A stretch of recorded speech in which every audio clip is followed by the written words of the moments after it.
Chers amis, bien le bonjour. Voilà longtemps que nous ne nous sommes pas trouvés ici comme ça. Enfin moi si, mais nous avions l'habitude. Oui, c'était pas la même chose qu'avait là. C'était quelque chose que j'ai enlevé récemment. Oh, que je pourrais remettre si vraiment ça vous rassure de le voir. Ce kakémono de fleurs, de collage de fleurs que je n'avais pas fait moi-même. Et ici c'est Noli me tangere, ne me touche pas. C'est la résurrection, chers amis. Elle a cru que c'était le jardinier, mais nous en reparlerons. Oui, pas correctement habillée, pas coiffée, pas maquillée comme à l'habitude, même pas mise en beauté. Ah mon Dieu, il vaut mieux. Comme ça, au moins, il n'y a pas de triche. Alors, nous avions l'habitude de ces moments de direct, vous savez, où vous pouviez écrire et où je vous répondais. Et oui, toujours ce direct un peu asymétrique, mais tout de même en direct. Direct différé, ça a à voir avec le flux et les décalages. Mais c'était un peu plus facile pour moi, du fait que même quand j'avais un blanc, par exemple comme là, il n'y avait pas besoin de remplir outre mesure parce que vous pouviez me voir. Et vous pouviez voir que je suis une personne réelle. Ah là là, ouais, réelle. Et encore là, c'est par écran interposé, donc ça va. Hein. Oui, parce que je me faisais la réflexion que tout le monde est en train de péter un câble, mais moi aussi. Je repensais à un incident désagréable avec quelqu'un que j'aime bien. Incident désagréable pour l'un et pour l'autre dont nous n'avons pas reparlé. Mais il y a quelque chose qui était absolument déplacé. Déplacé, ouais. Et conflit d'ego, conflit émotionnel pour une broutille. Mais au-delà de la broutille, il y a l'attitude que nous avons les uns vers les autres. Et comme j'étais dans un moment où j'étais redevable à ce personnage, et ben, enfin je sais pas.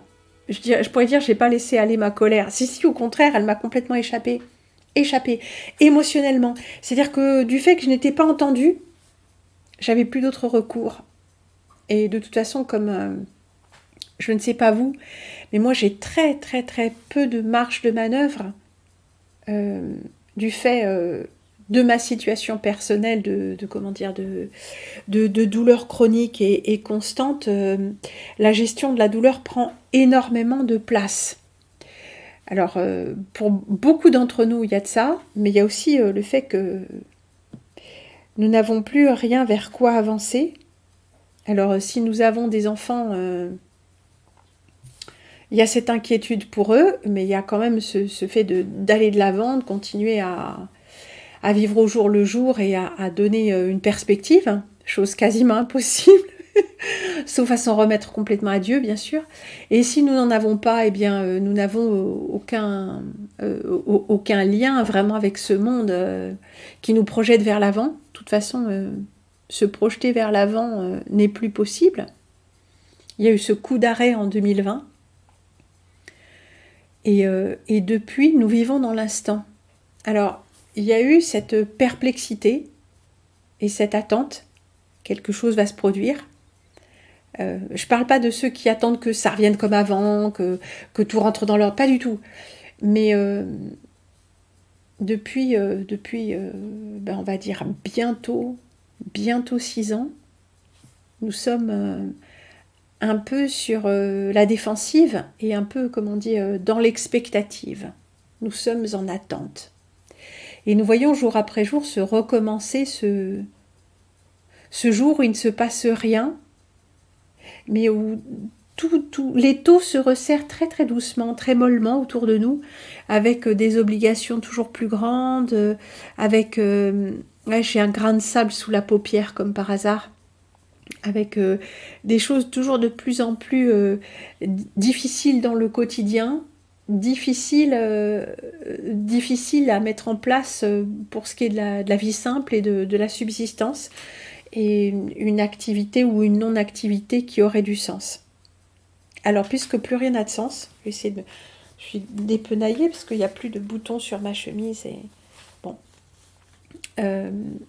Puisque plus rien n'a de sens, mais que nous sommes toujours là, c'est donc quand même qu'il doit y avoir, sinon du sens, du moins un propos à notre existence. Je suis le chemin, la vérité et la vie, nous a-t-il dit, lui. Qu'il ait existé ou pas. Pour tous ceux qui ne croient pas, ne se sentent pas chrétiens, etc., parlons du paradigme. Parlons et partons du paradigme chrétien, du paradigme Jésus-Christ. Un homme qui personnifie toutes les qualités du masculin et toutes les qualités de l'humain, totalement aligné et inspiré. Et pourquoi le masculin? Parce que chacun a son rôle. Vraisemblablement, ce sont des archétypes ou des forces incarnées dans notre espace-temps, de manière à ce que nous les comprenions. Marie-Madeleine, qui symbolise l'être totalement en amour, totalement amoureux du Christ.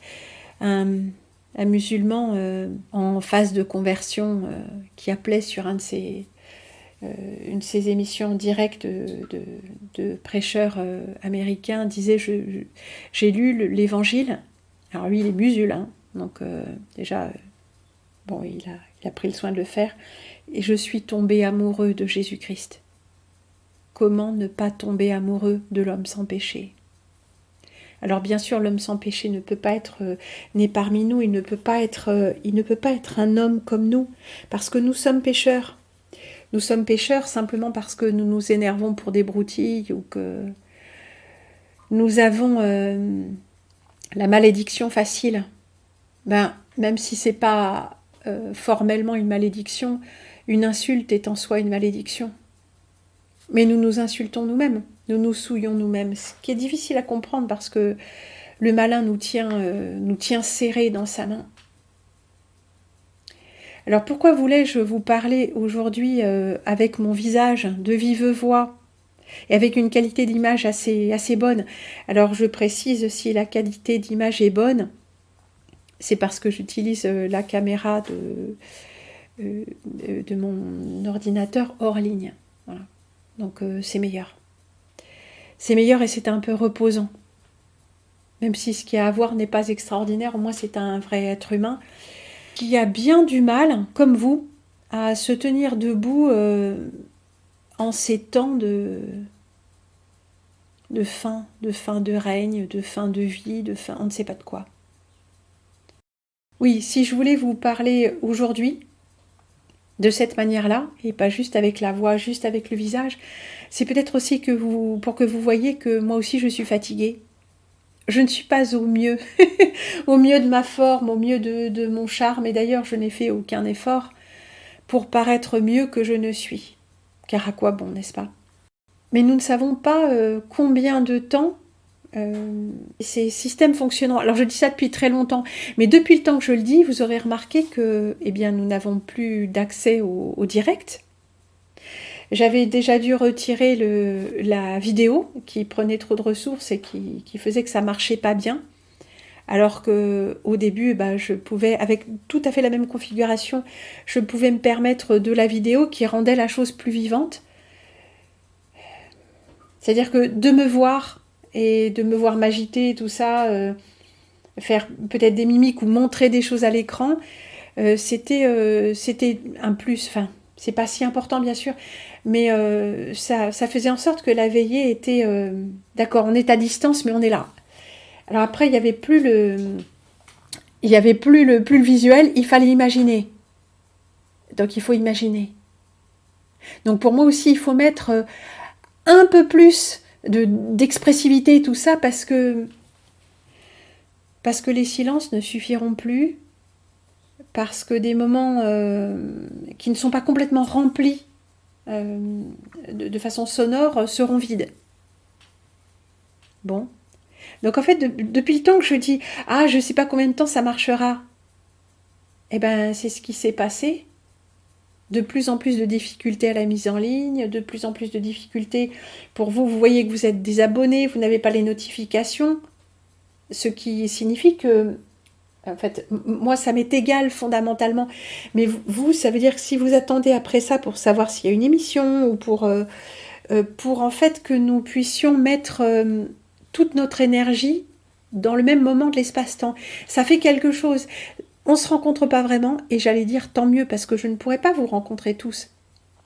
Et vous tous, vous ne vous entendriez pas. Donc nous sommes dans une ère où tout a tellement perdu du sens, tout a tellement perdu son sens, et nous sommes tellement incapables de nous relier les uns aux autres réellement, qu'il nous reste ça. Mais même ça, ça nous est retiré miette par miette. Donc depuis le temps que je dis que je ne sais pas combien de temps nous pourrons encore communiquer de cette manière, que ce soit par les émissions que je mets en ligne ou par les directs, que de fait je ne peux plus faire avec ma configuration ordinaire, ben en fait nous voyons que la situation se dégrade à tout niveau. Et on le voit à de minuscules détails. Mais ça n'est pas linéaire, des fois ça revient. Alors profitons de chaque instant où nous pouvons nous relier au meilleur de nous-mêmes et donner le meilleur de nous-mêmes. Je vois que oui, les relations, les rencontres sont devenues vraiment difficiles et que même les gens qui constituaient ce que j'appelle ma garde rapprochée, eh bien même ces gens-là, soit je les supporte plus, soit ils se comportent d'une façon tellement bizarre que je préfère m'en éloigner un peu. Ou alors ce sont eux qui préfèrent s'éloigner de moi, mais ils s'éloignent pas juste de moi, de tout le monde.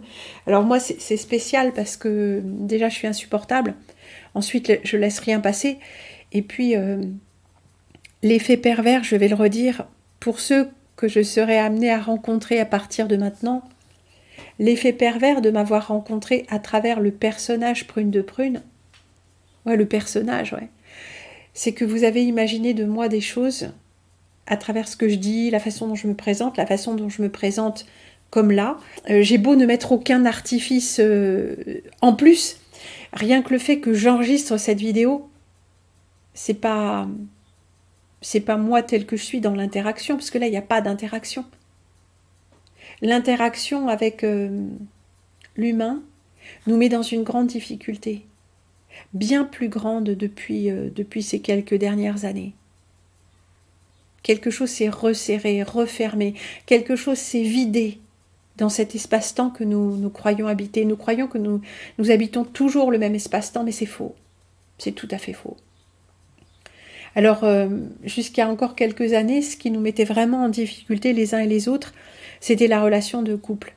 Parce qu'il y a beaucoup d'émotionnel et que c'est aussi une relation où on est censé se sentir suffisamment en sécurité pour pouvoir montrer vraiment qui on est.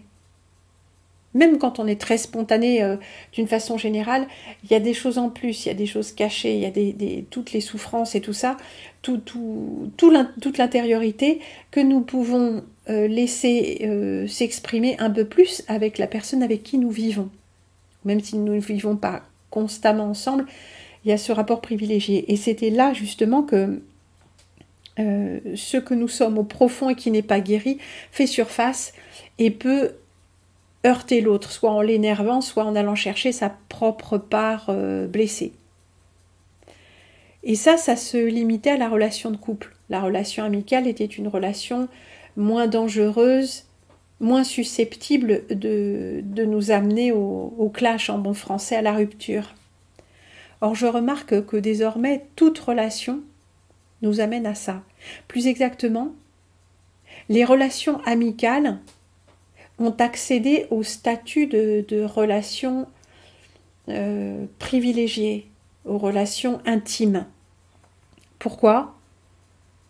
Parce que les personnes qui sont des amis, qui le sont restés ou le sont devenus, sont des gens avec qui nous pouvons nous permettre de dire ce que nous pensons, alors que désormais c'est dangereux.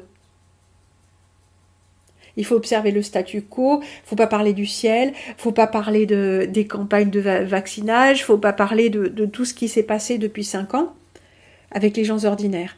Donc, avec ceux qui sont restés ou devenus nos amis, nous allons parler de ces choses. Donc c'est comme si nous étions devenus vraiment des intimes, par la force des choses. Ça a changé de classe. C'est comme si on était dans le même type de relation émotionnelle qu'avec nos conjoints ou amants auparavant. Donc ça devient assez dangereux émotionnellement, parce que c'est tout ou rien.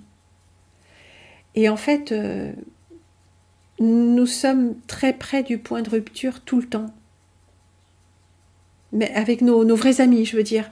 Pas juste avec les personnes qui partagent notre intimité. D'ailleurs, majoritairement, nous sommes seuls. Pour beaucoup d'entre nous, nous avons dû renoncer à la relation, la relation conjugale ou amoureuse dans laquelle nous étions jusqu'en 2020 ou d'une façon générale, parce que eh bien, si nous étions seuls à ce moment-là, nous avons eu beaucoup de peine à trouver des gens avec qui nous pourrions être vraiment sincères. C'est-à-dire qu'à la fois, il faut que ce soit des gens qui nous plaisent, avec qui nous nous entendons, d'un point de vue amoureux et personnel, et en plus que ce soit des gens qui comprennent de quoi on parle, avec qui ne pas se cacher. C'est d'ailleurs même la première des conditions. Et comme en plus pendant cette période nous avons aussi approfondi notre connaissance des gros dossiers, il n'y a pas que le dossier Covidia, il y a tous les autres qui sont remontés à la surface. Donc pour être vraiment tel qu'en nous-mêmes, il va falloir trouver des personnes exceptionnelles qui ont fait le chemin aussi de dessiller leurs yeux, d'arrêter de croire aux choses auxquelles elles étaient identifiées, et avec qui ça va coller personnellement et émotionnellement. Donc c'est devenu presque chose impossible. Et ça nous met dans un état aussi émotionnel de tension extrême. Donc il ne faut pas s'étonner si on s'énerve les uns avec les autres, si on considère ben non, c'est plus possible après ce qu'il m'a fait, après ce qu'il m'a dit. Il y a des choses qui passent pas, comme les mensonges et les cachotteries. Quand je me rends compte que des gens qui me font des grands sourires par devant ont fait leurs petites affaires dans mon dos, ça ne me plaît pas. C'est arrivé 1 ou 2 fois. Et ça, c'est rédhibitoire. Surtout quand, confrontées à leurs mensonges, les personnes en question continuent leur petit jeu hypocrite. Ça, c'est juste pas possible. Mais après, pour le reste, un mot de trop, une explosion émotionnelle, une action déplacée, il va falloir que ça, on apprenne à revenir dessus. Voilà, j'aurais pas dû, excuse-moi. J'aurais pas dû me mettre en colère, excuse-moi. Mais tu n'aurais pas dû aussi fouiller dans mes affaires, être indiscret, des choses comme ça. Te comporter comme si tout était indu simplement parce que tu es rentré chez moi et que tu crois me connaître par cœur parce que tu m'écoutes depuis 4 ou 5 ans. Voilà. Ça, c'est vraiment l'effet pervers. Et c'est pour ça que je ne souhaite plus, d'une façon générale, à part vraiment ma garde rapprochée, rencontrer qui que ce soit dans l'espace où je vis. Ouais, parce que j'ai déjà toujours beaucoup de mal à mettre des limites. Et je me sens vite envahie. Donc en fait, je préfère rencontrer les gens en terrain neutre, c'est très bien. Quand j'étais sur le marché, c'était parfait pour ça, parce que c'était pas chez moi, c'était pas chez eux. J'avais mon banc, donc qui était mon espace, qui me permettait en un sens comme de recevoir. Je recevais, les gens, j'étais posée là, et les gens venaient à moi, ceux qui voulaient me parler, ou qui avaient besoin de se confier, ou quoi que ce soit, que je connaissais ou pas. Ça, c'était très bien. Mais quand quelqu'un vient chez vous, que ce quelqu'un, vous ne le connaissez pas, et que vous vous rendez compte que vous n'avez pas envie de passer un long moment avec lui, comment allez-vous lui dire bon, ben voilà, passez le moment du café, bon, une demi-heure, d'accord, au bout d'une demi-heure. Ah, mais si le gars a fait 2 heures de route, je vais pas forcément demander de faire 2 heures de route, mais le gars a fait 2 heures de route, je vais le mettre dehors au bout d'une demi-heure? Non, c'est pas possible. Mais si on était au café, je dirais, ben écoute, merci beaucoup, maintenant moi, il faut que j'y aille. Ce serait plus facile de mettre un terme. Et ça, pour moi, ça a toujours été comme ça. Je passe te voir, je passe... Ouais, mais moi, si je veux pas. Il y a des gens que ça rassure que la porte soit toujours ouverte, maison ouverte, tu passes quand tu veux. Moi, je suis pas du tout comme ça. Tu passes quand tu veux ne s'applique qu'à quelques personnes choisies, qui souvent, hélas, ne passent pas parce qu'elles ont leur propre vie ou qu'elles sont loin ou que ça ne s'y prête pas. Je suis un peu perplexe parce que, comment dire, un peu comme lui là-haut, on peut s'en faire l'image qu'on veut. Il nous appartient à chacun en propre. Mais il n'existe pas dans ce monde. Il n'a pas une personnalité propre. Bah, plus maintenant.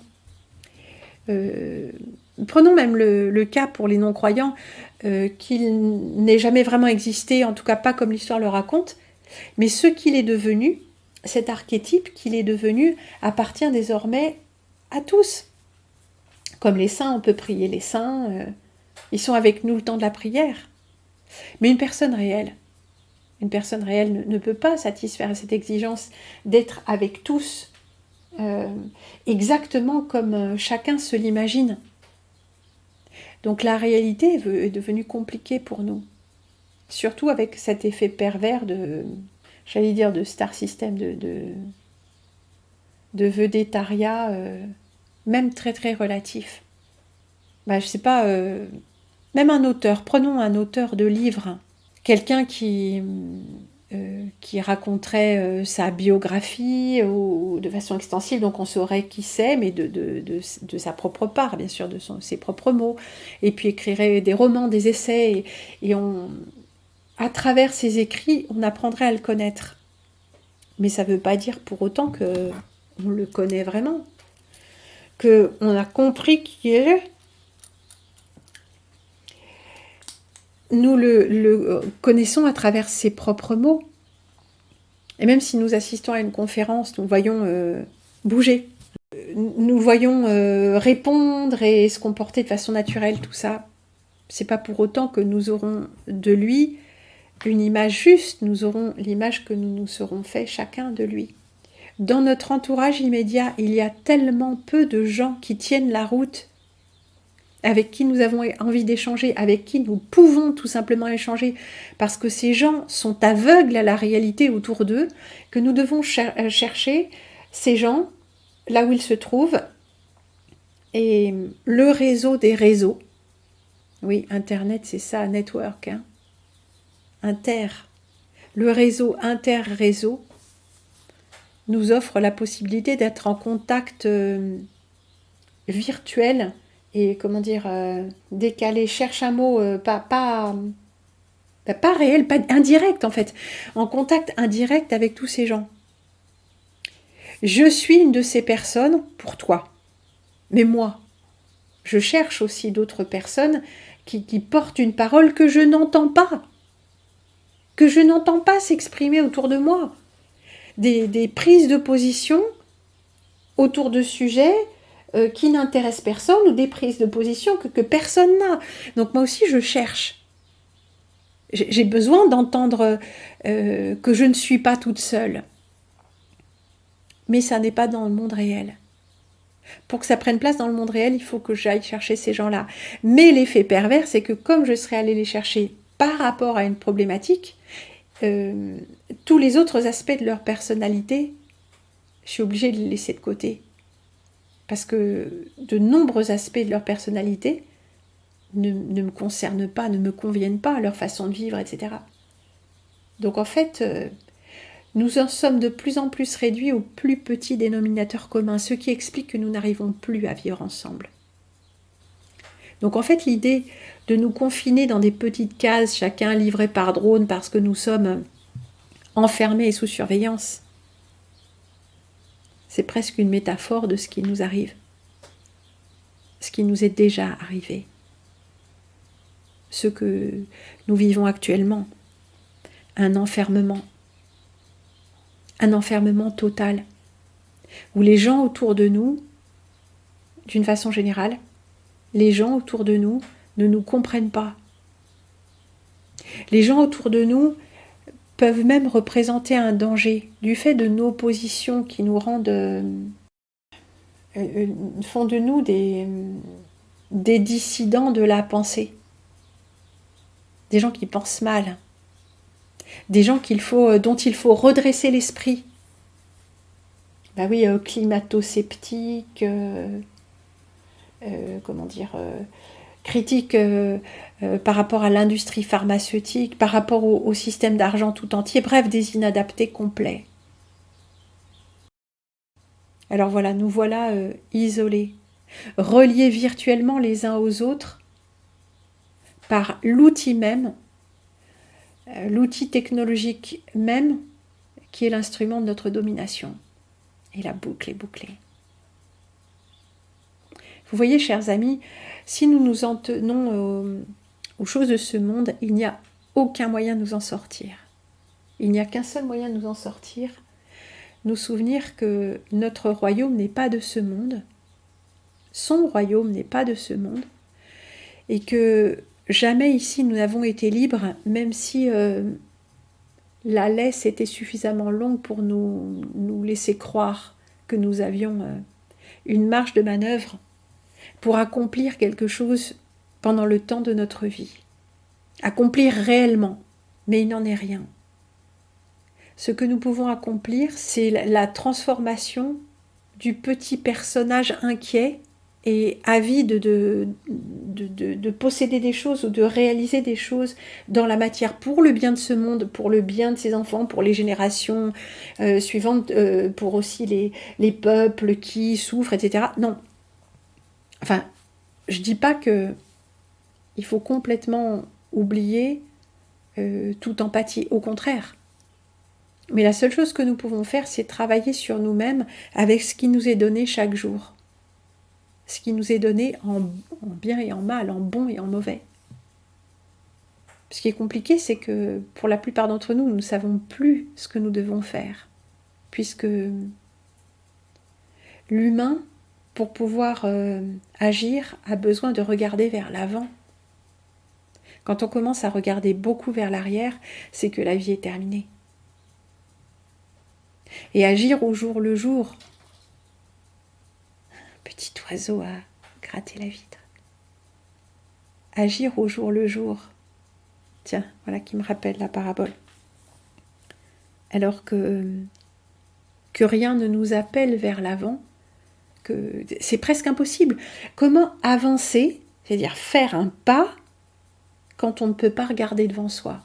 C'est impossible, n'est-ce pas? Alors au moment où je parlais de ça, comment agir sans avoir aucune perspective, aucun projet, aucune vision d'avenir, même à très très court terme. Et à ce moment-là, le petit oiseau est venu picorer les graines. Ce sont les paraboles, vous savez, du semeur et du petit oiseau qui ne sème ni ne moissonne, et pourtant le Seigneur lui donne son pain de chaque jour. Donc encore une fois, puisqu'il ne reste plus que l'instant, faisons de l'instant l'instrument de la paix et de la joie de Dieu. Nous sommes arrivés à un temps d'arrêt, et pourtant nous sommes encore là. Alors cette question demeure toujours, pourquoi suis-je ici? Mais peut-être encore la question c'est, qui suis-je? Au fond. Au fond, qui suis-je? Et peut-être que tout le reste s'écroulera. Mais tant que je suis là jour après jour, peut-être qu'il y a quelque chose que je n'ai pas encore accompli, c'est dire toute vérité au sujet de toute chose et en toutes circonstances. car cela qui peut se le permettre, sans se mettre en danger, sans encourir le jugement et les réactions émotionnelles. Mais mentir ou dissimuler nous prend une quantité d'énergie énorme. Et dire toute vérité de ce qu'on pense requiert aussi qu'on sache exactement ce qu'il y a à l'intérieur de notre cœur. Or, la plupart du temps, avant de nous pencher sur cet intérieur, nous ne le savons pas. En fait, nous mentons à notre insu, c'est fou, non? J'aimerais bien continuer ce chemin d'accompagnement mutuel avec vous, et parfois je me dis que non, j'en ai vraiment plus envie. Parce que je perds le contact avec vous, et que j'ai certains contacts avec certains d'entre vous qui sont déroutants, parfois très décevants. Décevants dans le sens, tout d'un coup, une explosion émotionnelle par courrier interposé, parce que, je sais pas, je sais pas, parce que j'ai abordé un sujet d'une certaine façon, ou que je me suis montrée trop orgueilleuse, ou comme si j'étais pas exactement la même depuis le début. Enfin, exactement non. Mais je suis un peu bonifiée.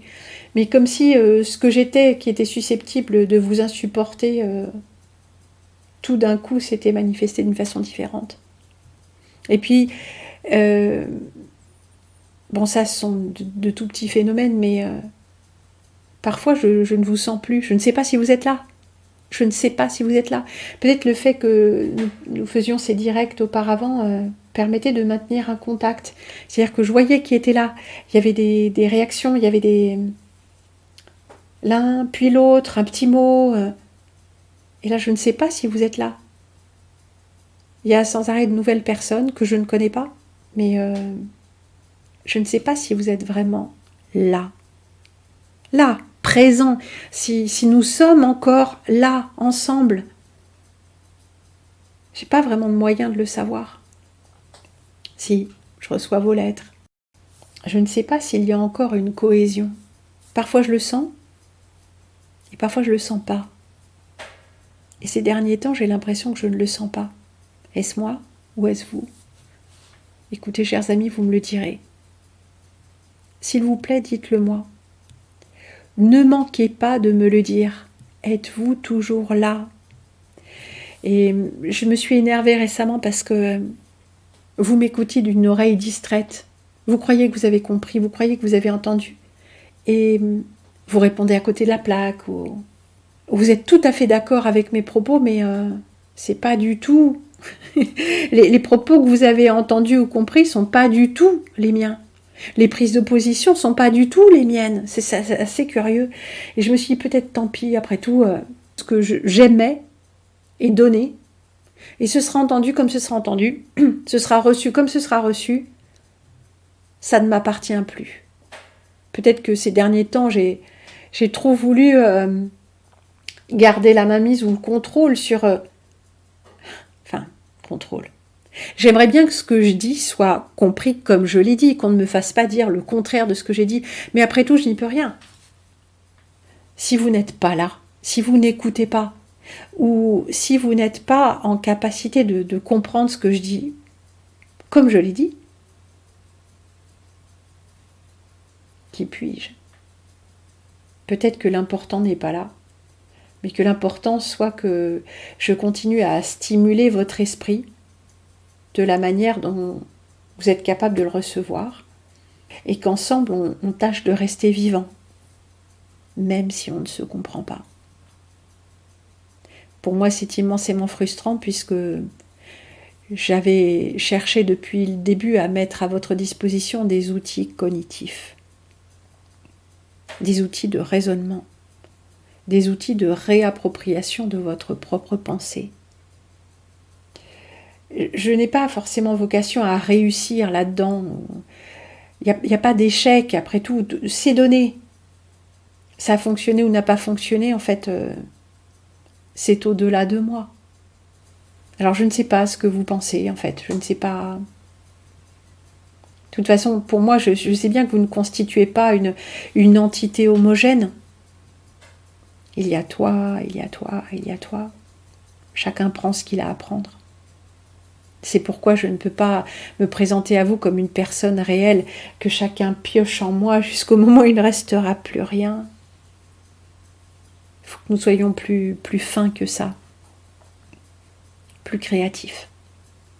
Il faut que la créativité de l'un nourrisse la créativité de l'autre, que plus exactement que la créativité de l'un nourrisse la créativité de tous, que la joie de l'un ranime la joie de tous. Il faut qu'on arrive à fonctionner comme ça.